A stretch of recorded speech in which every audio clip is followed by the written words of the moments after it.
नमस्कार. पुष्पाच खमंग किचनमध्ये आपले खूप खूप स्वागत. उपवास म्हटलं की साबुदाणा वडा बनलाच पाहिजे. चला तर कुरकुरीत खमंग असा साबुदाणा वडा बनवायला घेऊया. प्रथम साबुदाणे पाण्याने धुवून साबुदाणे भिजेल इतकं पाणी ठेवायचं आहे. बटाटे कुकरमध्ये उकडून घ्यायचे आहेत.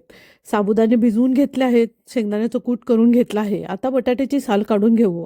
आता बाउलमधील साबुदाण्यामध्ये कट केलेली मिरची, जिरे अर्धा टीस्पून, मीठ चवीनुसार, साखर चवीनुसार, एक लिंबूचा रस टाकून आता साल काढलेले बटाटे कुस्करून यामध्ये टाकून घेऊया.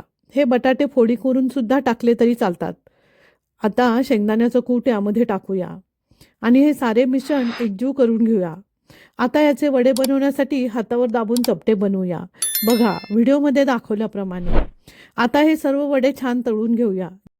गॅसवर पॅनमध्ये तेल चांगले गरम झाले की हे वडे मध्यम आचेवर सोनेरी कलर येऊपर्यंत तळायचे आहेत.